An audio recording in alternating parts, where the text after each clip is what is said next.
ಪದ್ಮಪುರಾಣ ಅಥವಾ ಜೈನ ರಾಮಾಯಣ 49ನೇ ದಿವಸ. ಪದ್ಮಪುರಾಣ ಅಥವಾ ಜೈನ ರಾಮಾಯಣ 49ನೇ ದಿವಸದಲ್ಲಿ ನೀವು ಇವತ್ತು ಕೇಳ್ತಾ ಇದ್ದೀರಿ. ನಿಮಗೆ ಈಗ ಈ ಮಹಾಶಾಸ್ತ್ರವನ್ನು ಕೇಳ್ತಾ ಕೇಳ್ತಾ ಕೇಳ್ತಾ 48 ದಿನಗಳು ಸಮಾಪ್ತಿ ಆಗೋಯ್ತು. ಈಗ ನೀವು 49ನೇ ದಿವಸಕ್ಕೆ ಬಂದು ಈ ಸುಪ್ರಸಿದ್ಧ ಕಥೆಯನ್ನು ನೀವು ಕೇಳ್ತಾ ಇದ್ದೀರಾ. ಬಂಧುಗಳೇ, ನಿನ್ನೆ ಏನಾಗಿತ್ತು?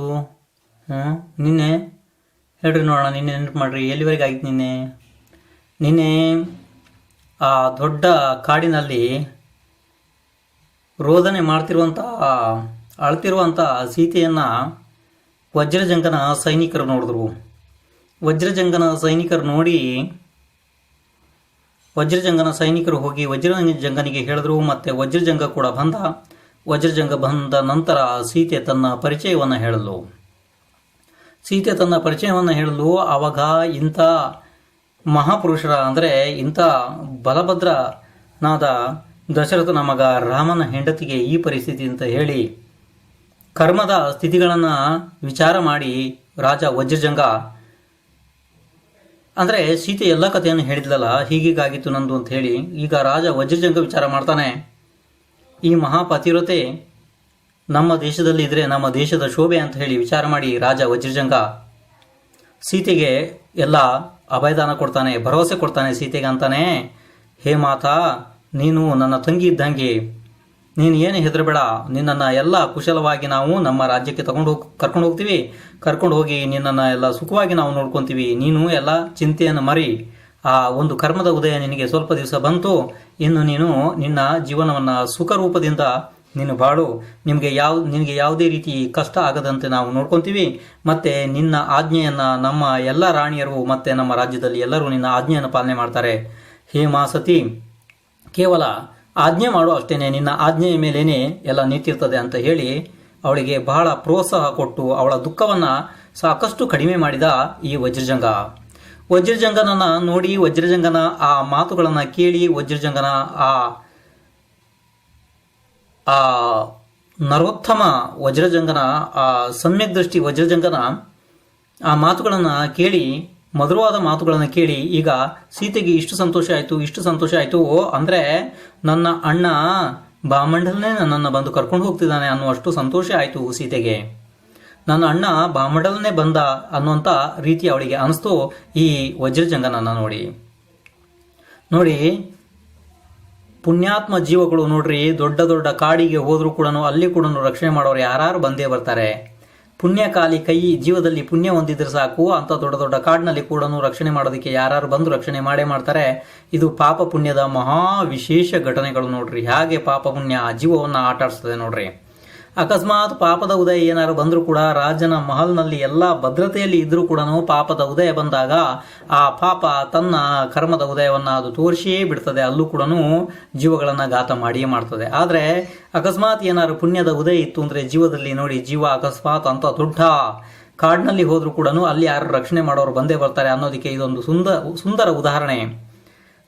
ಇದು ಬಹಳ ಒಳ್ಳೆಯ ಉದಾಹರಣೆ. ಇದನ್ನು ನಾವು ನೆನ್ಪಿಟ್ಕೊಂಡು ಇದನ್ನು ಚಿಂತನೆ ಮಾಡಬೇಕಾದಂಥ ಒಂದು ಉದಾಹರಣೆ, ಒಂದು ಕಥೆ ನೋಡ್ರಿ ಇದು. ಅದಾದ ನಂತರ ಈಗ ಇದನ್ನೆಲ್ಲ ಆದ ನಂತರ ಈಗ ಕೃತಾಂತವಕ್ರ ಅಲ್ಲಿಗೆ ಹೋಗಿದ್ನಲ್ಲ, ಎಲ್ಲಿಗೆ? ಕೃತಾಂತವಕ್ರ ಬಿಟ್ಟು ಹೋಗಿದ್ದ. ಈಗ ಈ ರಾಜ ವಜ್ರಜಂಗ್ ಒಂದು ಸುಂದರವಾದ ಪಾಲ್ಕಿಯನ್ನು ತರಿಸಿ ಅದರಲ್ಲಿ ಸೀತೆಯನ್ನು ಕೂರಿಸಿ ಹೋಗೋದಿಗೆ ಪ್ರಾರಂಭ ಮಾಡಿದ್ರು. ಎಲ್ಲಿಗೆ? ಅದರ ವಿರುದ್ಧ ದಿಶೆ ಅಂದರೆ ಅಯೋಧ್ಯೆ ವಿರುದ್ಧ ದಿಶೆಯಲ್ಲಿ ಇರುವಂಥ ಆ ವಜ್ರಜಂಗನ ಊರಾದ ಅಂದರೆ ವಜ್ರಜಂಗನ ರಾಜ್ಯದ ರಾಜಧಾನಿ ಪುಂಡರೀಕಿಪುರಕ್ಕೆ ನಡೆದರು. ಬಹಳ ವೇಗವಾಗಿ ಸೈನ್ಯ ಸಮೇತ ಈ ಸೀತೆಯನ್ನು ಕರ್ಕೊಂಡು ರಾಜ ವಜ್ರಜಂಗ ಆ ದಟ್ಟವಾದ ಕಾಡನ್ನು ಸತತ 3 ದಿನಗಳ ಕಾಲ ನಡೆದ್ರು ನೋಡ್ರಿ. 3 ದಿನಗಳ ಕಾಲ ನಡೆದ ನಂತರ ಅವರು ಆ ದೊಡ್ಡ ಕಾಡನ್ನು ಬಿಟ್ಟರು ಅಲ್ಲಿಂದ. ಅಂದರೆ ಅಷ್ಟು ದೊಡ್ಡ ಕಾಡನ್ನು ಅವರು ಸತತ 3 ದಿನಗಳವರೆಗೆ ನಡೆದು ಅಲ್ಲಿವರೆಗೆ ಹೋದರು. ಎಲ್ಲ ಎಲ್ಲಿಗೆ? ಪುಂಡರೀಕಿ ನಗರಕ್ಕೆ ಹೋದರು. ಇಷ್ಟ ಆದ ನಂತರ ಈಗ ಈ ಕೃತಾಂತವಕ್ರ ಇದನ್ನಲ್ಲ, ಕೃತಾಂತವಕ್ರ ರಾಮನಿಗೆ ಹೋಗಿ ಎಲ್ಲ ಹೇಳಿದ್ನಲ್ಲ, ಹೀಗೀಗಾಯ್ತು ಅಂತ ಹೇಳಿ. ಅವಾಗ ರಾಮ ಕೇಳ್ದ, ಸೀತೆ ಏನಂದ್ಲು? ಆವಾಗ ಕೃತಾಂತವಕ್ರ ಅಂದ, ಸೀತೆ ಇಷ್ಟೇ ಅಂದಿದ್ದಾಳೆ, ಅವರಿವರ ಮಾತನ್ನು ಕೇಳಿ ನನ್ನನ್ನು ಬಿಟ್ಟ ಹಾಗೆ ನೀವು ಸಮ್ಯಕ್ ದರ್ಶನವನ್ನು ಬಿಡಬೇಡಿ, ಧರ್ಮವನ್ನು ಬಿಡಬೇಡಿ ಅಂತ ಹೇಳಿದ್ಲು ಅಂತ ಹೇಳಿದ್ನಲ್ಲ. ಇದನ್ನೆಲ್ಲ ಕೇಳಿ ಈ ರಾಮ ಮೂರ್ಛಿತನಾಗಿ ಈಗ ಅಯೋಧ್ಯೆಯಲ್ಲಿ ಎಲ್ಲರಿಗೂ ಗೊತ್ತಾಯಿತು ಸೀತೆಯನ್ನ ರಾಮ ಕಾಡಿನಲ್ಲಿ ಬಿಡೋದಿಕ್ಕೆ ಹೇಳಿದ್ದಾನೆ. ಕೃತಾಂತವಕ್ರ ಸೇನಾಧಿಪತಿ ಈ ಸೀತೆಯನ್ನು ತಗೊಂಡೋಗಿ ಕಾಡಿನಲ್ಲಿ ಬಿಡಿದಾನೆ. ಎಲ್ಲರಿಗೂ ಗೊತ್ತಾಯ್ತು. ಎಲ್ಲ ಶೋಕ, ಎಲ್ಲ ಅಳ್ತಿದ್ದಾರೆ. ಎಲ್ಲನೂ ರಾಮನ ಇನ್ನಿತರ ರಾಣಿಯರು ಇದ್ದವರೆಲ್ಲನೂ ಅಳೋದಿಕ್ಕೆ ಪ್ರಾರಂಭ ಮಾಡಿದ್ರು. ಸೀತೆ ತುಂಬಿದ ಗರ್ಭಿಣಿ ಇದ್ಲು. ಸೀತೆ ಅಲ್ಲಿ ಪುಂಡರೀಕಿಣಿ ನಗರದಲ್ಲಿ ಬಹಳ ಚೆನ್ನಾಗಿ ಜೀವನ ಮಾಡೋದಕ್ಕೆ ಶುರು ಮಾಡಿದ್ಲು. ಅಂದರೆ ಅವಳ ಪುಣ್ಯ ನೋಡಿ ಎಷ್ಟು ಇತ್ತು. ಪಾಪದ ಉದಯ ಕೂಡ ಬಂತು, ಆದರೆ ಪುಣ್ಯದ ಉದಯ ಕೂಡ ಎಷ್ಟು ಬಂತು ನೋಡಿ. ರಾಜನ ಆಸ್ಥಾನದಲ್ಲಿ ಇಲ್ಲಿ ರಾಮನ ಹತ್ರ ರಾಜನಲ್ಲಿ ಯಾವ ರೀತಿ ಅವಳು ಇದ್ಲು, ಅದೇ ರೀತಿ ಸುಖವಾಗಿ ಎಲ್ಲ ಅಲ್ಲಿನೂ ಕೂಡ ಇರೋದಕ್ಕೆ ಶುರು ಮಾಡಿದ್ಲು. ಎಲ್ಲರೂ ಸೀತೆಯ ಆಜ್ಞೆಯನ್ನು ಮನಿಸೋದಕ್ಕೆ ಪ್ರಾರಂಭ ಮಾಡಿದರು. ಸೀತೆ ಅಕಸ್ಮಾತ್ ಯಾವುದಾದ್ರು ಒಂದು ಆಜ್ಞೆ ಮಾಡಿದರೆ ಅದನ್ನು ಎಲ್ಲರೂ ಮನಿಸ್ತಾ ಇದ್ರು. ಕನಸಲ್ಲೂ ಕೂಡ ಸೀತೆಯ ಆಜ್ಞೆಯನ್ನು ಭಂಗ ಮಾಡ್ತಾ ಇರಲಿಲ್ಲ ಪುಂಡರೀಕಿಣಿ ನಗರದಲ್ಲಿ, ಅಂದರೆ ಈ ವಜ್ರಜಂಗನ ಪುಂಡರೀಕಿಣಿ ನಗರದಲ್ಲಿ. ಇಷ್ಟು ಆದ ನಂತರ ಸ್ವಲ್ಪ ದಿವಸ ಹೋಯಿತು. ಈಗ ಸೀತೆಗೆ 9 ತಿಂಗಳು ಭರ್ತಿ ಆಯಿತು. ಆವಾಗ ಶ್ರಾವಣ ಶುಕ್ಲ ಪೂರ್ಣಿಮೆ, ಶ್ರಾವಣ ನಕ್ಷತ್ರ ಇತ್ತು ಅವತ್ತು. ಇನ್ನೊಂದ್ಸತಿ ಕೇಳ್ರಿ, ಶ್ರಾವಣ ಶುಕ್ಲ ಪೂರ್ಣಿಮೆ ಇತ್ತು, ಮತ್ತೆ ಅವತ್ತು ಶ್ರಾವಣ ನಕ್ಷತ್ರ ಇತ್ತು. ಆ ಶ್ರಾವಣ ನಕ್ಷತ್ರದಲ್ಲಿ ಸೀತೆ 2 ಜನ ಮಕ್ಕಳಿಗೆ ಜನ್ಮ ಕೊಟ್ಲು. ಅಂದರೆ 2 ಜನ ಮಕ್ಕಳು ಹುಟ್ಟರು. ಈ 2 ಜನ ಮಕ್ಕಳು ಹುಟ್ಟಿದ್ದನ್ನು ನೋಡಿ ಆ ಪುಂಡರೀಕಿಣಿ ನಗರದಲ್ಲಿ ಇಷ್ಟು ದೊಡ್ಡ ಜನ್ಮೋತ್ಸವ ಆಯಿತು ಆ ಮಕ್ಕಳದ್ದು. ಅದನ್ನು ವರ್ಣನೆ ಮಾಡಬಾರ್ದು. ಅದನ್ನು ನೀವು ಆ ವರ್ಣನೆಯನ್ನು ಆಚಾರ್ಯ ಭಗವಾನ್ ರವಿಶೇಣರು ಬರೆದಿರುವಂಥ ಆ ಮಹಾಶಾಸ್ತ್ರದ ಪದ್ಮಪುರಾಣದಿಂದಲೇ ನೀವು ತಿಳಿಬೇಕು. ಅಷ್ಟು ದೊಡ್ಡ ವರ್ಣನೆಯನ್ನು ಅಲ್ಲಿ ಮಾಡಿದ್ದಾರೆ. ಅಷ್ಟು ದೊಡ್ಡ ಜನ್ಮೋತ್ಸವ ಆಯಿತು. ಅಷ್ಟು ದೊಡ್ಡ ಜನ್ಮೋತ್ಸವ ಆದ ನಂತರ ಆ ಒಬ್ಬ ಮಗನಿಗೆ ಅನಂಗಲವಣ, ಇನ್ನೊಬ್ಬನಿಗೆ ಮದನಂಕುಶ ಅಂತ ಹೆಸರಿಟ್ರು. ಈ ಹೆಸರನ್ನು ಒಂದು ಸ್ವಲ್ಪ ನೆನ್ಪಿಟ್ಕೊಡ್ರಿ. ಅನಂಗಲವಣ, ಇನ್ನೊಂದು ಮದನಂಕುಶ. ಅನಂಗಲವಣ ಮತ್ತೆ ಮದನಂಕುಶ. ಈ ಅನಂಗಲವಣ ಮತ್ತೆ ಮದನಂಕುಶ ಹುಟ್ಟಿದ್ರು. ಸೂರ್ಯಚಂದ್ರನಂತೆ ಇರುವಂತ ಈ ಬಾಲಕರನ್ನ ನೋಡಿ ಎಲ್ಲರೂ ಎಷ್ಟು ಸಂತೋಷ ಪಡ್ತಿದ್ರು ಅಂತಂದ್ರೆ, ಎಲ್ಲ ರಾಜ್ಯದಲ್ಲಿ ಯಾರ್ಯಾರು ಮುಖ್ಯರೆಲ್ಲ ಇದ್ರು ಎಲ್ಲರೂ ಈ ಮಕ್ಕಳನ್ನ ನೋಡೋದಕ್ಕೆ ಬರ್ತಾ ಇದ್ರು. ಅಂದ್ರೆ ಅಷ್ಟು ಸುಂದರವಾಗಿ ಮಕ್ಕಳಿದ್ರು. ಯಾಕೆಂದ್ರೆ ಅಷ್ಟು ಪುಣ್ಯಾತ್ಮ ಮಕ್ಕಳಿದ್ರು. ಇವ್ರೇನು ಸಾಮಾನ್ಯ ಮಕ್ಕಳಲ್ಲ, ಅಷ್ಟು ಪುಣ್ಯಾತ್ಮ ಮಕ್ಕಳಿದ್ರು. ಯಾರು? ಅನಂಗಲವಣ ಮತ್ತೆ ಮದನಾಂಕುಶ. ಇನ್ನು ಈ ಮಕ್ಕಳು ಸ್ವಲ್ಪ ದೊಡ್ಡ ಆಗ್ತಾ ಬಂದ್ರು. ಇವರ ಬಾಲಲೀಲೆಗಳನ್ನ ನೋಡಿ ಸೀತೆ ತನ್ನ ಎಲ್ಲ ದುಃಖಗಳನ್ನ ಮರಿತಾ ಬಂದ್ಲು. ಸೀತೆಗೆ ಬಹಳ ದುಃಖ ಇತ್ತು, ನನ್ನ ಹೀಗಾಯ್ತು ಅಂತ ಹೇಳಿ. ಆದ್ರೂ ಕೂಡ ಈ ಮಕ್ಕಳ ಬಾಲಲೀಲೆ, ಈ ಮಕ್ಕಳ ಆಟದಲ್ಲಿ ಆ ಸೀತೆ ಹೇಗೆ ಮರಿತಾಳೆ ಅಂತಾರೆ ಅವ್ರಿಗೆ ಗೊತ್ತೇ ಆಗ್ತಿಲ್ಲ ಸೀತೆಗೆ ದುಃಖ ಏನಿದೆ ಅಂತ ಹೇಳಿ. ಯಾಕೆಂದ್ರೆ ಒಬ್ಬ ಕಾಲು ಹಿಡಿದು ಎಳಿತಾನೆ, ಒಬ್ಬ ತಲೆ ಮೇಲೆ ಬಂದು ಆಟ ಆಡ್ತಾನೆ, ಒಬ್ಬ ಮಗ ಈ ಕಡೆ ಕೂರ್ತಾನೆ, ಒಬ್ಬ ಹಿಂದ್ಗಳಿಂದ ಅಮ್ಮನಿಗೆ ಅಪ್ಪಿಕೊಳ್ತಾನೆ. ಹೀಗೆ ಅವರ ಬಾಲಲೀಲೆಯಿಂದಾಗಿ, ಆ ಮಕ್ಕಳ ಬಾಲಲೀಲೆಯಿಂದಾಗಿ ಸೀತೆ ಸಂಪೂರ್ಣ ದುಃಖವನ್ನು ಮರೆತು ಬಿಟ್ಲು. ಈಗ ಸುಂದರವಾದ ಜೀವನವನ್ನ ಸೀತೆ ಮಾಡ್ತಿದ್ದಾಳೆ ಅಲ್ಲಿ. ಅವಾಗ ಇನ್ನು ಮಕ್ಕಳು ಹಿಂಗೇನೆ ದೊಡ್ಡ ಆಗ್ತಾ ಸ್ವಲ್ಪ ದೊಡ್ಡ ಆದ್ರು. ಅವ್ರಿಗೆ ಈಗ ವಿದ್ಯಾಭ್ಯಾಸಕ್ಕೆ ಯೋಗ್ಯ ವಯಸ್ಸಾಯ್ತು.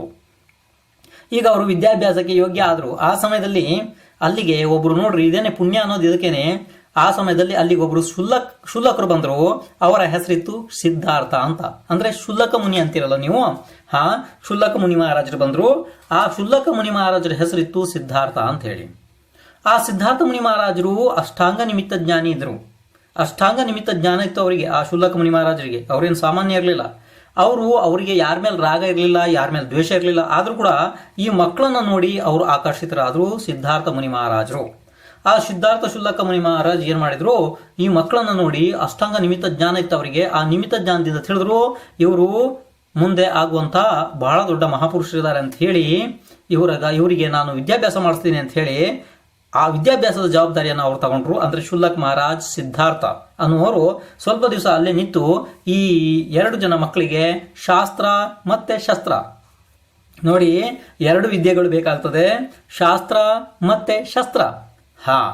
ಶಾಸ್ತ್ರ ಬಹಳ ಮಹತ್ವಪೂರ್ಣ. ಅದರ ಜೊತೆಗೆ ಕ್ಷತ್ರಿಯ ವಂಶಕ್ಕೆ ಶಸ್ತ್ರ ಕೂಡ ಬಹಳ ಮಹತ್ವಪೂರ್ಣ. ಅಂದರೆ ಖಡ್ಗ, ಧನುಸ್ಸು ಮತ್ತು ದಿವ್ಯಾಸ್ತ್ರಗಳನ್ನು ಯಾವ ರೀತಿ ಪ್ರಯೋಗ ಮಾಡಬೇಕು, ಅವುಗಳನ್ನು ಮಂತ್ರದಿಂದ ಯಾವ ರೀತಿ ಸಿದ್ಧ ಮಾಡಬೇಕು, ವಿರುದ್ಧ ಪಕ್ಷದವರು ದಿವ್ಯಾಸ್ತ್ರಗಳನ್ನು ನಮ್ಮ ಮೇಲೆ ಪ್ರಯೋಗ ಮಾಡಿದಾಗ ನಾವು ಅವುಗಳನ್ನು ತಡೆಯೋದಿಕ್ಕೆ ಯಾವ ರೀತಿ ದಿವ್ಯಾಸ್ತ್ರಗಳನ್ನು ಪ್ರಯೋಗ ಮಾಡಬೇಕು, ಇದನ್ನೆಲ್ಲ ಕಲಿಸೋದಿಕ್ಕೆ ಪ್ರಾರಂಭ ಮಾಡಿದರು. ಈ ರೂಪವಾನ್ ಮತ್ತು ಗುಣವಾನ್, ವಿನಯವಾನ್ ಮತ್ತು ಲಕ್ಷ್ಮ್ಯವಾನ್ ಮಕ್ಕಳನ್ನು ನೋಡಿ ವಜ್ರಜಂಗ ಬಹಳ ಸಂತೋಷ ಆದ. ಇವರು ಏನು ದಿನದಿಂದ ಶುಕ್ಲ ಪಕ್ಷದ ಚಂದ್ರಮನಂತೆ ಬೆಳೀತಾ ಬೆಳೀತಾ ಎಲ್ಲ ವಿದ್ಯೆಗಳನ್ನು ಸಂಪಾದನೆ ಮಾಡಿಬಿಟ್ರು. ಇವರು ಇಷ್ಟು ಸಣ್ಣ ಮಕ್ಕಳು ದಿವ್ಯಾಸ್ತ್ರಗಳನ್ನು ಪ್ರಯೋಗ ಮಾಡುವಂಥ ಅಂಥ ದೊಡ್ಡ ದೊಡ್ಡ ವಿದ್ಯೆಗಳನ್ನು ಕಲ್ತರು. ಇವರು ಯಾರು? ಈ ಅನಂಗ, ಲವಣ ಮತ್ತು ಮದನಾಂಕುಶ. ಇವರು 2 ಜನ ಇಷ್ಟ ಆದ ನಂತರ ಈಗ ವಜ್ರಜಂಗ ತುಂಬ ಸಂತೋಷಪಟ್ಟ. ಈ ಮಕ್ಕಳನ್ನು ನೋಡಿ ಈ ಮಕ್ಕಳು ಇನ್ನೊಂದು ಸ್ವಲ್ಪ ದೊಡ್ಡ ಆದರು. ಇವರಿಗೆ ಈಗ ವಿದ್ಯಾಭ್ಯಾಸ ಮುಗೀತು. ವಿದ್ಯಾಭ್ಯಾಸ ಮುಗಿದ ನಂತರ ಈಗ ವಜ್ರಜಂಗ ವಿಚಾರ ಮಾಡ್ತಾನೆ, ಇವರಿಗೆ ಮದುವೆ ಮಾಡಬೇಕು. ಮದುವೆ ವಯಸ್ಸಿಗೆ ಬಂದರು ಮಕ್ಕಳಿಗೆ ಮದುವೆ ಮಾಡಬೇಕು. ಅವಾಗ ತನ್ನ ಮಕ್ಕಳಾದ ಅಂದರೆ ವಜ್ರಜಂಗನ ಮಕ್ಕಳು 32 ಜನ ಬಹಳ ಸುಂದರಿಯರಿದ್ರು, ಭಾರಿ ಸುಂದರಿಯರು. 32 ಜನ ಮಕ್ಕಳಿದ್ರು, ಹೆಣ್ಮಕ್ಳು. ಆ ಹೆಣ್ಮಕ್ಳನ್ನ ಅನಂಗಲವಣನಿಗೆ ಕೊಡ್ತೀನಿ ಅಂತ ನಿಶ್ಚಯ ಮಾಡಿದ. 32 ಹೆಣ್ಮಕ್ಳನ್ನ ಒಂದೇ ಸತಿ ಅನಂಗಲವಣನಿಗೆ ಕೊಡ್ತೀನಿ ಅಂತ ನಿಶ್ಚಯ ಮಾಡಿದ ಈ ವಜ್ರಜಂಗ. ಈಗ ಮದನಾಂಕುಶನಿಗೆ ಬೇಕಲ್ಲ, ಹೆಣ್ಮಕ್ಳು ಬೇಕಲ್ಲ ಅವನಿಗೆ. ಅನಂಗಲವಣನಿಗೆ ಎಷ್ಟಾಯ್ತು? 32 ಜನ ಹೆಣ್ಮಕ್ಳು, ನನ್ನ ಹೆಣ್ಮಕ್ಳನ್ನ ಕೊಡ್ತೀನಿ ಅಂತ ವಿಚಾರ ಮಾಡ್ದ. ಮದನಾಂಕುಶನಿಗೆ ಬೇಕಲ್ಲ.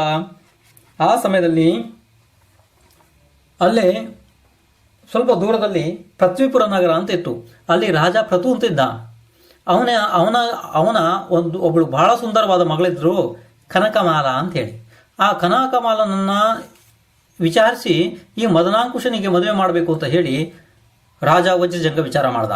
ರಾಜ ವಜ್ರಜಂಗ ವಿಚಾರ ಮಾಡಿ ಈಗ ರಾಜ ಪ್ರತುನಲ್ಲಿಗೆ ಒಬ್ಬ ದೂತನನ್ನು ಕಳಿಸಿದ. ತೀವ್ರ ವೇಗವಾಗಿ ಆ ದೂತ ಹೋಗಿ ಮುಟ್ಟಿದ ರಾಜ ಪ್ರತು ಹತ್ರ. ಪ್ರತು ಹತ್ರ ಹೋಗಿ ಹೇಳ್ದ, ಎಲ್ಲ ಹೀಗಿದೆ ವಜ್ರಜಂಗ ರಾಜ ಕಳಿಸಿದಾನೆ ನಮ್ಮನ್ನ ಮದನಾಂಕುಶನಿಗೆ ನಿಮ್ಮ ಮಗಳನ್ನ ಕೊಟ್ಟು ಮದುವೆ ಮಾಡಬೇಕಂತೆ. ಅವಾಗ ಈ ರಾಜ ಪ್ರತು ಬಹಳ ಸಿಟ್ಟಾದ. ಈ ಮಾತನ್ನ ಕೇಳಿ ಬಹಳ ಸಿಟ್ಟಾಗಿ ಅಂದ, ಅಲ್ಲ ನಿನ್ನ ವಜ್ರಜಂಗ ರಾಜನಿಗೆ ಗೊತ್ತಿದೆಯೇನು, ವರನಲ್ಲಿ ಅಂದರೆ ಹುಡುಗನಲ್ಲಿ 9 ಗುಣಗಳು ಬೇಕು. ಕುಲ, ಶೀಲ, ಧನ, ರೂಪ, ಸಮೀಪತ, ಬಲ, ಆಯು, ದೇಶ ಮತ್ತು ವಿದ್ಯಾ. ಈ 9 ಗುಣಗಳಿದ್ದಾವೆ. ಈ 9 ಗುಣಗಳು ವರನಲ್ಲಿ ಇರಲೇಬೇಕು. ಅದರಲ್ಲೂ ಕೂಡ ಕುಲ ಏನಿದೆ ಇದು ಎಲ್ಲದಕ್ಕಿಂತ ಮುಖ್ಯ ಇದೆ. ಈ 9 ಗುಣಗಳಲ್ಲಿ ಕುಲ ಮುಖ್ಯ ಇದೆ. ಆ ನಿನ್ನ ಮದನಾಂಕುಶ ಮತ್ತೆ ಈ ಲವಣಾರ್ಣವ ಇವರಿಗೆ ಯಾವ ಕುಲ ಯಾವ ಜಾತಿ ಅಂತ ಗೊತ್ತಿಲ್ಲ, ಅಂಥವರಿಗೆ ನನ್ನ ಮಗಳನ್ನ ಕೊಡೋದಿಲ್ಲ ಅಂತ ಹೇಳಿ ಬಹಳ ತಿರಸ್ಕಾರವಾಗಿ ದೂತನನ್ನ ಬೈದು ಕಳಿಸಿದ ರಾಜ ಪ್ರತು. ಇಷ್ಟ ಆದ ನಂತರ ಆ ದೂತ ರಾಜ ವಜ್ರಜಂಗನ ಹತ್ರ ಬಂದು ಎಲ್ಲ ಹೇಳಿದ ತಕ್ಷಣ ವಜ್ರಜಂಗನಿಗೆ ಬಹಳ ಸಿಟ್ಟು ಬಂತು. ಅವನು ಸೇನೆಯನ್ನ ತಯಾರು ಮಾಡಿ ಈಗ ನಮ್ಮ ಕುಲಗೋತ್ರ ಯಾವುದು, ಲವಕುಶನ ಕುಲಗೋತ್ರ ಯಾವುದು ಅಂತ ತಿಳಿಯೋದಕ್ಕೆ ನಾನು ಹೋಗ್ತೀನಿ ಅಂತ ಹೇಳಿ ಯುದ್ಧಕ್ಕೆ ಹೊರಟ. ಅವನು ಯುದ್ಧಕ್ಕೆ ಹೊರಟು 5 ದಿವಸದ ನಂತರ ಈ ಲವಣಾಂಕುಶ ಮತ್ತೆ ಮದನಾಂಕುಶನಿಗೆ ಗೊತ್ತಾಯ್ತು. ಅನಂಗ ಲವಣ ಮತ್ತೆ ಮದನಾಂಕುಶನಿಗೆ ಗೊತ್ತಾಯ್ತು, ನಮ್ಮ ತಂದೆ ಈ ರೀತಿ ನಮಗೋಸ್ಕರ ಆ ರಾಜ ಪ್ರತುನ ಮಗಳನ್ನು ಕೇಳಿ ಅವನು ಕೊಡದಿದ್ದಕ್ಕಾಗಿ ಅವಮಾನ ಮಾಡಿದ್ದಾನೆ. ಆದ್ರಿಂದ ನಮ್ಮ ವಜ್ರಜಂಗ ಯುದ್ಧಕ್ಕೆ ಹೋಗಿದ್ದಾನೆ ಅಂತ ಹೇಳಿ ಮಕ್ಕಳಿಗೆ ಗೊತ್ತಾಯ್ತು. ಯಾರ್ಯಾರಿಗೆ? ಈ ಅನಂಗಲವಣ ಮತ್ತೆ ಮದನಾಂಕುಶರಿಗೆ ಈ ವಿಚಾರ ಗೊತ್ತಾದ ತಕ್ಷಣವೇ ಅವರು ಈ ರಾಜ ವಜ್ರಜಂಗನ ಸಹಾಯಕ್ಕೋಸ್ಕರ ಹೋಗಬೇಕು ಅಂತ ವಿಚಾರ ಮಾಡಿದ್ರು. ಹೋಗಬೇಕು ಅಂತ ವಿಚಾರ ಮಾಡಿದ್ರು. ಯಾರು? ಅನಂಗಲವಣ ಮತ್ತೆ ಮದನಾಂಕುಶ ವಿಚಾರ ಮಾಡಿದ ತಕ್ಷಣ ಅಮ್ಮನಿಗೆ ಹೋಗಿ ಹೇಳಿದ್ರು, ಅಂದರೆ ಸೀತೆಗೆ ಹೋಗಿ ಹೇಳಿದ್ರು, ಅಮ್ಮ ನಮಗೋಸ್ಕರ ವಜ್ರಜಂಗ ರಾಜ ಸೇನಾ ಸಹಿತ ರಾಜ ಪೃಥ್ವಿನ ಮೇಲೆ ಯುದ್ಧ ಮಾಡಕ್ಕೆ ಹೋಗಿದ್ದಾರೆ. ನಮಗೆ ಗೊತ್ತಾಗಿಲ್ಲ, ವಜ್ರಜಂಗನನ್ನ ಯುದ್ಧಕ್ಕೆ ಕಳಿಸೋದಿರಲಿಲ್ಲ. ನಾವು ಇಷ್ಟು ಶೂರವೀರರಿದ್ದೀವಿ, ನಮ್ಮನ್ನು ಕಳಿಸೋದ್ರಲ್ಲಿ ಏನು ಹಾನಿ ಆಗಿತ್ತು, ನಾವೇ ಹೋಗಿ ಯುದ್ಧ ಮಾಡ್ತೀವಿ ಅಂತ ಹೇಳಿ ಈ ಅನಂಗಲವಣ ಮತ್ತೆ ಮದನಾಂಕುಶ ಅಮ್ಮನಿಗೆ ಅಂದರು, ಅಂದರೆ ಸೀತೆಗೆ. ಅವಾಗ ಸೀತೆ ವಿಚಾರ ಮಾಡಿದ್ಲು, ಈ ನಮ್ಮ ಮಕ್ಕಳು ಇನ್ನೂ ಯುದ್ಧ ಭೂಮಿಯನ್ನು ನೋಡೇ ಇಲ್ಲ, ಯಾವುದೇ ಯುದ್ಧದಲ್ಲಿ ಭಾಗವಹಿಸಿಲ್ಲ, ಎಲ್ಲೂ ಯುದ್ಧ ಮಾಡಿಲ್ಲ, ಇವರನ್ನು ಅಷ್ಟು ದೊಡ್ಡ ಯುದ್ಧದಲ್ಲಿ ಹ್ಯಾಕೆ ಕಳಿಸೋದು ಅಂತ ಬಹಳ ಚಿಂತೆ ಮಾಡೋದಕ್ಕೆ ಪ್ರಾರಂಭ ಮಾಡಿದ್ಲು ಸೀತೆ. ಆದರೂ ವಿಚಾರ ಮಾಡ್ತಾಳೆ, ಇಂಥ ಶ್ರೀರಾಮನ ಮಕ್ಕಳು ಅಂದಮೇಲೆ ಇವರನ್ನು ಯಾರು ಏನು ಮಾಡೋದಕ್ಕಾಗಲ್ಲ. ಇವರ ಶೌರ್ಯ, ಇವರ ಧೈರ್ಯ, ಇವರ ಶಸ್ತ್ರ ಪ್ರಯೋಗದ ಇವರು ಮಾಡಿರುವಂಥ ಇದುವರೆಗೆ ಅಭ್ಯಾಸ, ಇವರು ಮಾಡಿರುವಂಥ ಸಾಧನೆ, ಇದನ್ನೆಲ್ಲ ವಿಚಾರ ಮಾಡ್ತಾಳೆ ಸೀತೆ.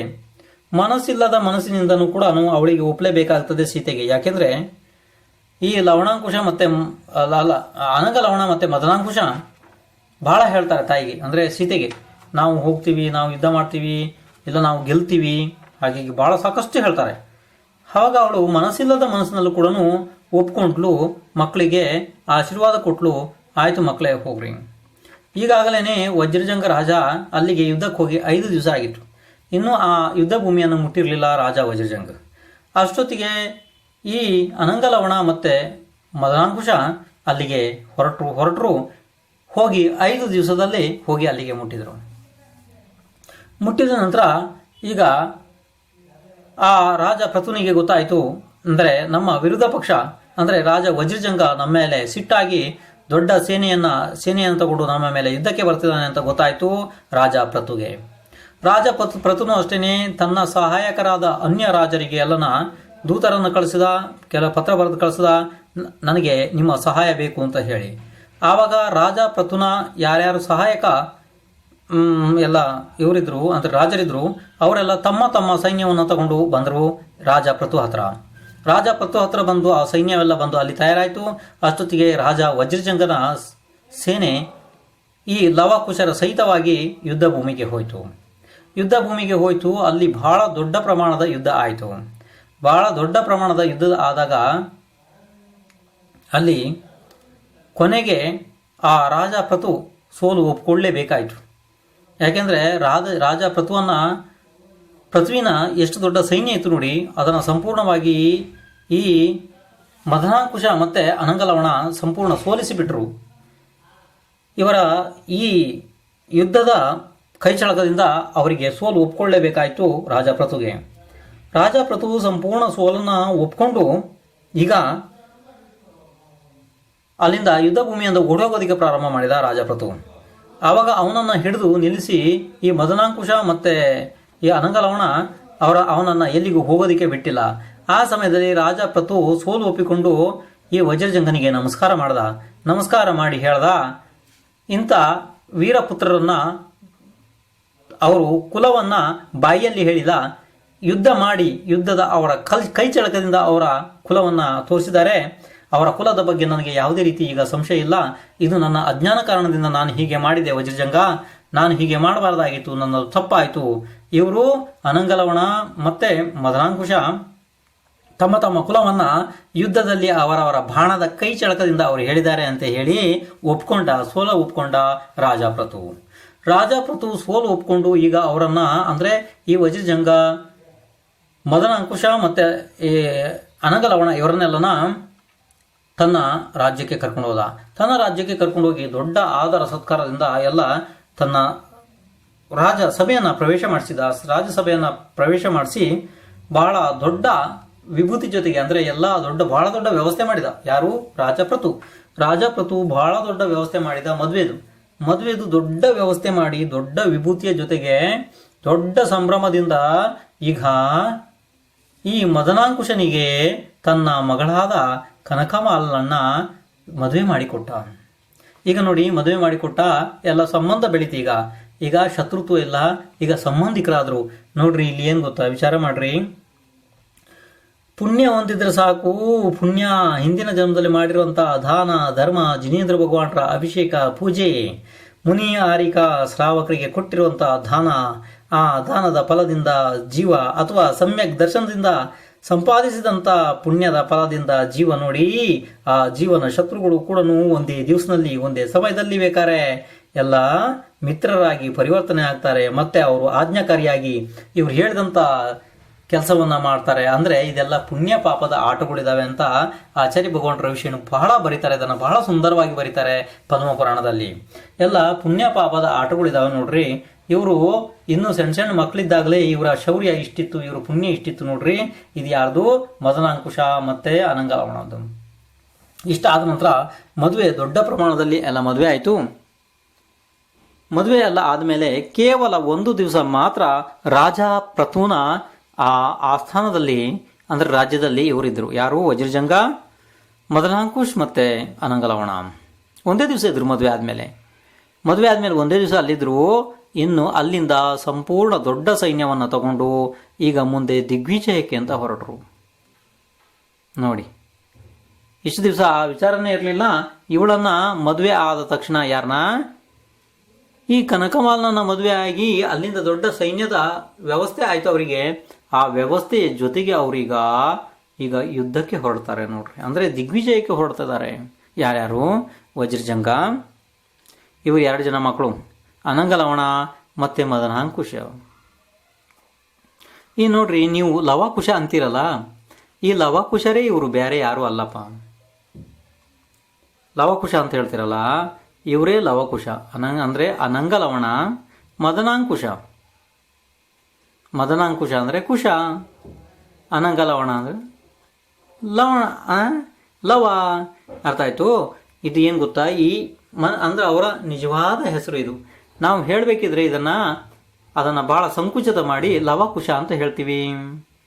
ಲವಕುಶ ಅಂತ ಭಾಳ ಸಂಕುಚಿತ ಮಾಡಿ ಹೇಳ್ತೀವಿ. ಇದನ್ನ ನಿಜವಾಗಿಯೂ ಶಾಸ್ತ್ರೋಕ್ತ ಪದ್ಧತಿಯಿಂದ ಅವರ ಹೆಸರು ಒಬ್ಬ ಮದನಾಂಕುಶ ಮತ್ತೆ ಇನ್ನೊಬ್ಬ ಅನಂಗಲವಣ. ಇದು ನೀವು ಒಂದು ಸ್ವಲ್ಪ ನೆನ್ಪಿಟ್ಕೊಳಕ್ಕಾಗುತ್ತೆ? ಇದನ್ನ ನೆನ್ಪಿಟ್ಕೊಳ್ತೀರಿ? ಈಗ ಏನು ಅಕಸ್ಮಾತ್ ಈ ಹೆಸರು ನಾನು ಅದಕ್ಕೋಸ್ಕರ ಪದೇ ಪದೇ ನಿಮಗೆ ನೆನಪಾಗಲಿ, ಪದೇ ಪದೇ ನೆನಪಾಗಲಿ ಅಂತ ಹೇಳಿ ನಿಮಗೆ ಇದನ್ನು ಪದೇ ಪದೇ ನಿಮಗೆ ಹೇಳ್ತಾ ಇದ್ದೆ. ಇದೇ ರೀತಿ ಲವಕುಶ ಅಂತ ನಾನು ಎಲ್ಲೂ ಉಪಯೋಗ ಮಾಡಿಲ್ಲ ನಿಮಗೆ ಹೆಸರು. ಅದಕ್ಕೋಸ್ಕರ ನಿಮ್ಗೆ ನೆನಪಾಗಲಿ ಅನ್ನೋ ಉದ್ದೇಶದಿಂದ ಹೀಗೇನೆ ಹೇಳ್ತಾ ಇದ್ದೀನಿ. ನೀವು ಹಾಗೇನೆ ಕೇಳ್ರಿ. ಅನಂಗಲವಣ ಮತ್ತೆ ಮದನಾಂಕುಶ. ಇನ್ನು ಕೊನೆಯವರೆಗೆ ನಾನು ಹಾಗೇನೆ ಹೇಳ್ತಾ ಹೋಗ್ತೀನಿ. ಅದನ್ನು ನೀವು ಎಲ್ಲೂ ಮಧ್ಯದಲ್ಲಿ ಮತ್ತೆ ಲವಕುಶ ಇದ್ದದ್ದು ಹೀಗೆ ಯಾಕೆ ಆಯಿತು ಅಂತ ಹೇಳಿ ನೀವು ಎಲ್ಲಿಯೂ ಕೂಡ ಗೊಂದಲ ಮಾಡ್ಕೋಬೇಡ್ರಿ. ಆ ವಿಚಾರದಲ್ಲಿ ಅವರ ಏನು ಹೆಸರು, ನಿಜವಾದ ಹೆಸರಿದೆ ಅದನ್ನೇ ಹೇಳ್ತಾ ಹೋಗ್ತೀನಿ. ಅನಂಗಲವಣ, ಮದನಾಂಕುಶ. ಇದನ್ನು ಹೀಗೇನೆ ಕೇಳ್ತಾ ಹೋಗ್ರಿ ನೀವು, ಎಲ್ಲಿ ಮತ್ತೆ ಅದರಲ್ಲಿ ಗಡಿಬಿಡಿ ಮಾಡ್ಕೋಬೇಡ್ರಿ ಅಷ್ಟೇ. ನೋಡಿ, ಈಗ ಅಲ್ಲಿ ಹೋದ ನಂತರ ಅಲ್ಲಿ ಒಂದೇ ದಿವಸ ನಿಂತರು ಮದುವೆ ಆದ ನಂತರ. ಇದಿಷ್ಟು ನಿಮ್ಗೆ ಗೊತ್ತಾಯ್ತಲ್ಲ. ಈಗ ದಿಗ್ವಿಜಯಕ್ಕೆ ಹೊಂಟರು. ದಿಗ್ವಿಜಯಕ್ಕೆ ಇವರು ಯಾವ ಭಾಗದಿಂದ ಹೊರಟರು? ಪ್ರಪ್ರಥಮವಾಗಿ ಲವಣ ಸಮುದ್ರದ ಭಾಗದಿಂದ ಹೊರಟರು. ಲವಣ ಸಮುದ್ರದ ಬದಿಗಳು ಅಂದರೆ ಲವಣ ಸಮುದ್ರದ ಬದಿ ಅಂದರೆ ಯಾವುದು ಅಂದರೆ ಲವಣ ಸಮುದ್ರದ ದಡ ಬರ್ತದಲ್ಲ, ಆ ದಡದಿಂದ ಪ್ರಾರಂಭ ಮಾಡಿದರು ಅವರು ದಿಗ್ವಿಜಯನ ಪ್ರಾರಂಭ ಮಾಡ್ತಾ ಮೊದಲಿಗೆ ಹೋದ್ರು ಸುಹತ್ರ ಅನ್ನುವಂಥ ನಗರಕ್ಕೆ ಹೋದ್ರು. ಅಲ್ಲಿ ಹೋಗಿ ಅಲ್ಲಿಯ ರಾಜರನ್ನು ಗೆದ್ದು ಅಲ್ಲಿನ ಕಪ್ಪ ಕಾಣಿಕೆ ಅದನ್ನೆಲ್ಲ ಪಡೆದು ಮತ್ತೆ ಅಲ್ಲಿಂದ ಸೈನ್ಯವನ್ನು ಪಡೆದು ಈಗ ಮುಂದೆ ಹೋಗ್ತಾ ಇದ್ದಾರೆ. ಮಗಧಕ್ಕೆ ಹೋದರು. ಮಗಧ ದೇಶಕ್ಕೆ ಹೋಗಿ ಅಲ್ಲಿ ರಾಜರನ್ನೆಲ್ಲ ಗೆದ್ದು ಅಲ್ಲಿಂದ ಅವರಿಂದ ಎಲ್ಲ ಕಪ್ಪ ಕಾಣಿಕೆ ವಜ್ರ ವೈಡೂರ್ಯ ಏನು ಬೇಕು ಎಲ್ಲನ ಪಡೆದ ನಂತರ ಅಲ್ಲಿಂದ ಮತ್ತೆ ಸೈನ್ಯವನ್ನು ಪಡೆದರು. ಈಗ ಏನಾಗ್ತಿದೆ ಅಂದರೆ ಇವರ ಸೈನ್ಯ ಬಲ ಬಹಳ ದೊಡ್ಡದಾಗಿ ಬೆಳ್ತಾ ಇದೆ. ದಿನದಿಂದ ದಿನಕ್ಕೆ ಸೈನ್ಯ ಬಲ ಬಹಳ ದೊಡ್ಡದಾಗ್ತಾ ಇದೆ. ಎಷ್ಟು ರಾಜ್ಯಗಳನ್ನು ಗೆಲ್ತಾರೆ ಅಲ್ಲಿಂದ ಎಲ್ಲ ಸಂಪತ್ತು ಮತ್ತೆ ಆ ಸೈನ್ಯ ಬಲ ಇವರಿಗೆ ಸಿಗ್ತಾ ಇದೆ. ಹಾಗಾಗಿ ಸೈನ್ಯದ ಸಂಖ್ಯೆ ಬಹಳ ಬೆಳೀತಾ ಇದೆ. ಯಾರ್ದು? ದಿನದಿಂದ ದಿನಕ್ಕೆ ಈ ವಜ್ರಜಂಗ, ಮದನಾಂಕುಶ, ಲವಣ ಆಯಿತು, ಅನಂಗಲವಣ. ಇದೊಂದು ಸ್ವಲ್ಪ ಈ ಹೆಸರುಗಳನ್ನ ನೆನ್ಪಿಟ್ಕೊಟ್ರೆ ಅಷ್ಟೇ, ಬೇರೆ ಏನಿಲ್ಲ. ಈಗ ಅಲ್ಲಿಂದ ಮತ್ತೆ ಅಂಗದೇಶಕ್ಕೆ ಹೋದರು. ಅಲ್ಲಿ ಅಂಗದೇಶದಲ್ಲೂ ಕೂಡ ಅಲ್ಲಿಯ ರಾಜರನ್ನು ಗೆದ್ದರು. ಅದನ್ನು ಬಿಟ್ಟು ಮತ್ತೆ ಪೌದನಾಪುರಕ್ಕೆ ಹೋದರು. ಪೌದನಾಪುರದಲ್ಲಿ ಗೆದ್ದರು. ಇನ್ನು ಲೋಹಾಕ್ಷ ನಗರಕ್ಕೆ ಹೋದರು. ಅಲ್ಲಿಯೂ ಎಲ್ಲ ಗೆದ್ದರು. ಇಷ್ಟೊತ್ತಿಗಾಗಲೇ ಇವರು ಈ ಮಧ್ಯದಲ್ಲಿ ಎಲ್ಲ ಸೇರಿ ಸಾವಿರಾರು ರಾಜರನ್ನು ತಮ್ಮ ಕೈವಶ ಮಾಡಿಕೊಂಡ್ರು. ಯಾಕೆ? ಪುಣ್ಯ ಇತ್ತು. ಪುಣ್ಯದ ವಿನ ಏನೂ ಅಲ್ಲ, ಪುಣ್ಯ ಇತ್ತು ನೋಡ್ರಿ. ಇದಾದ್ಮೇಲೆ ಇನ್ನೂ ಲಂಫಾಕ್ ಅನ್ನುವಂಥ ನಗರಕ್ಕೆ ಹೋದರು. ಅಲ್ಲಿಂದ ಮತ್ತೆ ವಿಜಯ ಸ್ಥಳ ಅಂತ ಒಂದಿದೆ, ಅಲ್ಲಿಗೆ ಹೋದರು. ಅಲ್ಲೆಲ್ಲ ಗೆದ್ರು. ಇನ್ನು ಕೈಲಾಸ ಪರ್ವತದ ಉತ್ತರ ದಿಕ್ಕುಗಳಿಗೆ ಹೋದ್ರು. ಕೈಲಾಸ ಪರ್ವತ ಇದೆಯಲ್ಲ, ಆ ಕೈಲಾಸ ಪರ್ವತದ ಉತ್ತರ ದಿಕ್ಕು, ಉತ್ತರ ಭಾಗದ ದಿಕ್ಕುಗಳಲ್ಲಿ ಅಲ್ಲಿ ಅವಾಗ ಇದು ನಗರಗಳು, ದೊಡ್ಡ ದೊಡ್ಡ ನಗರಗಳು ಅಂದರೆ ಜಸಕುಂತಲ್, ಅದನ್ನು ಗೆದ್ರು. ಜಸಕುಂತಲ್ ದೇಶ ಅಂತಿತ್ತು, ಅದನ್ನು ಗೆದ್ರು. ಇನ್ನು ಕಾಲಾಂಗು ದೇಶವನ್ನು ಗೆದ್ರು. ನಂದಿ, ನಂದನ, ಸಿಂಹಳ, ಶಿಲಗ, ಅನಲ, ಛಲ, ಭೀಮ, ಭೂತಾರವ ಆದಿ ಅನೇಕ ದೇಶಗಳನ್ನ ಈಗ ವಶಪಡಿಸಿಕೊಂಡು ಈಗ ಈ ಲವಣ ಸಮುದ್ರದ ಸೈಡಿಗೆನೆ ಮತ್ತೆ ಅಂದ್ರೆ ಬದಿ ಬದಿಗೆ ಇರುವಂತ ಬೀರು, ಯವನ, ರೊಷಣ, ವೈದ್ಯ, ಕಾಶ್ಮೀರ, ಹಿಡಿಂಬ, ಅಷ್ಟವ, ಭರಭರ, ಪಾಶ್ಲೀಲ, ಮೋಶಾಲ, ಕುಸಿನಾರ್, ಇನ್ನು ಸೂರ್ಯರಕ್, ಸವರ್ತ, ಕಾಶ್, ವಿಂಧ್ಯ, ಶಿಖಾಪದ, ಮೇಖಲ, ಸೂರ್ಸಿನ, ಬಾಹಿಲ, ಉಲ್ಲುಕ್, ಕೌಶಲ, ಗಾಂಧಾರ್, ಸಾವಿರ್, ಶವ್ವೀರ್, ಇನ್ನು ಕೋಹಾರ್, ಅಂಧಕಲ, ಕಲಿಂಗ. ಈಗ ಎಲ್ಲ ಆ ದೇಶಗಳು ಯಾವ್ಯಾವ ಮಧ್ಯದಲ್ಲಿ ಏನೇನು ಸಿಗ್ತವೆ ಅದನ್ನೆಲ್ಲನೂ ತಮ್ಮ ವಶದಲ್ಲಿ ಮಾಡಿಕೊಂಡು ಈಗ ದೊಡ್ಡ ವಿಭೂತಿಯ ಸಹಿತವಾಗಿ ಮತ್ತೆ ಎಲ್ಲಿಗೆ ಬರ್ತಿದ್ದಾರೆ? ಈಗ ತಮ್ಮ ಮುಖ್ಯ ಊರಾದ ಪುಂಡರೀಕಿ ನಗರಕ್ಕೆ ಬರ್ತಿದ್ದಾರೆ. ಪುಂಡರೀಕಿ ಪುರ ಅಥವಾ ಪುಂಡರೀಕಿ ನಗರ ಅಂತ ಬರ್ತಿದ್ದಾರೆ. ನೋಡಿ ಎಷ್ಟು ವಿಶೇಷವಾದ ವಿಷಯ ಇದು. ಇದನ್ನ ನಾವು ಕೇಳ್ತಾ ಒಂದು ರೀತಿ ಕಟ್ಟುಕತೆ ಅನಿಸ್ಬೇಕು, ಆ ರೀತಿ ವಿಶೇಷವಾದ ಕತೆ ಇದೆ ನೋಡ್ರಿ ಇದು. ಆದ್ರೂ ಇವು ಯಾವ ಕಟ್ಟುಕತೆಗಳು ಅಲ್ಲ, ಇದು ಕೇವಲಿ ಭಗವಾನರು ಹೇಳಿರೋಂಥ ಸತ್ಯವಾದ ಕತೆ. ಇದರಲ್ಲಿ ಒಂದು ಅಂಶನೂ ಕೂಡ ಸುಳ್ಳು ಬರೋದಕ್ಕೆ ಸಾಧ್ಯ ಇಲ್ಲ. ನೋಡಿ, ರಾಜ ವಜ್ರಜಂಗ ಎಲ್ಲಿಯ ರಾಜ ಇದ್ದ, ಆದರೂ ಕೂಡ ಅಲ್ಲಿ ಕಾಡಿನಲ್ಲಿ ಸಿಕ್ಕಿದಂಥ ಸೀತೆಯನ್ನು ಅಷ್ಟು ಗೌರವದಲ್ಲಿ ಅವನು ಕರ್ಕೊಂಡು ಹೋಗಿ ಈ ಮಕ್ಕಳು 2 ಜನ ಹುಟ್ಟರು. ಈ ಮಕ್ಕಳು 2 ಜನ ಮದನಾಂಕುಶ ಮತ್ತೆ ಅನಂಗಲವಣ. ಅದರಲ್ಲಿ ಅನಂಗಲವಣ ದೊಡ್ಡವನು. ಅನಂಗಲವಣ ಮತ್ತೆ ಮದನಾಂಕುಶ ಇವರಿಗೆಲ್ಲ ವಿದ್ಯಾಭ್ಯಾಸ ಮಾಡಿಸಿ ಮತ್ತೆ ಇವರ ಸಹಾಯದಿಂದನೇ ನೋಡ್ರಿ, ಇವರ ಪುಣ್ಯದಿಂದನೇ ಆ ರಾಜ ವಜ್ರಜಂಗ್ ಇಷ್ಟೆಲ್ಲ ದೇಶಗಳನ್ನ ಗೆದ್ದು ಅಲ್ಲಿ ಇರುವಂತ ಎಲ್ಲಾ ರಾಜರನ್ನ ತನ್ನ ಆಜ್ಞಾಕಾರಿಯನ್ನಾಗಿ ಮಾಡಿ ಎಲ್ಲ ಕಪ್ಪ ಕಾಣಿಕೆಯೊಂದಿಗೆ ಈಗ ಮತ್ತೆ ತನ್ನ ಮೂಲ ಊರಾದ ಪುಂಡರೀಕಿಣಿ ನಗರಕ್ಕೆ ವಾಪಸ್ ಬರ್ತಿದ್ದಾನೆ ರಾಜ ವಜ್ರಜಂಗ್ ವಾಪಸ್ ಬರ್ತಾ ಇದ್ದಾನೆ. ಬರೋತ್ತಿಗೆ ಇಲ್ಲೇ ಬಹಳ ಸಮಯ ಮುಗಿದು ಹೋಗಿತ್ತು. ಇಷ್ಟೆಲ್ಲ ದಿಗ್ವಿಜಯ ಮುಗಿಸ್ಕೊಂಡು ಬರೋತ್ತಿಗೆ ಬಹಳ ಸಮಯ ಆಗಿತ್ತು. ಆವಾಗ ಇವರ ಊರು ಅಂದ್ರೆ ಪುಂಡರೀಕಿ ನಗರ ಏನಿದೆ ನೋಡ್ರಿ, ಈ ಪುಂಡರೀಕಿ ನಗರದೊಳಗಡೆ ಅಲ್ಲಿರುವಂತಹ ಎಲ್ಲ ಪ್ರಜೆಗಳು ಅಂದ್ರೆ ರಾಜ್ಯದ ಎಲ್ಲ ಪ್ರಜೆಗಳು ಇದ್ದಾರಲ್ಲ, ಅವರಿಗೆ ಇಷ್ಟು ಸಂತೋಷ ಆಯಿತು.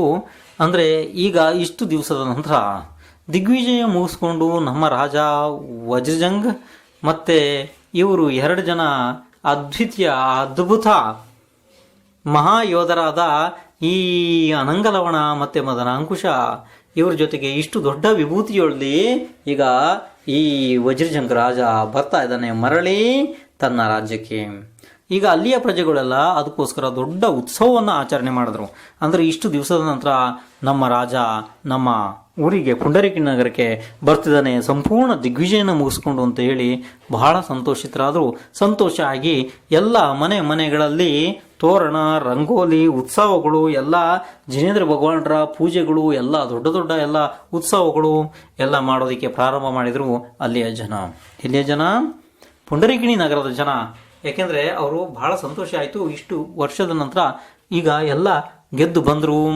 ಇವರು ಬರೋತ್ತಿಗೆ ಈ ಅನಂಗಲವಣ ಮತ್ತು ಮದನಾಂಕುಶನನ್ನ ಎಲ್ಲ ಪ್ರಜೆಗಳು ಬಂದು ಕಣ್ತುಂಬ ನೋಡಿ ಸಂತೋಷಪಟ್ಟರು.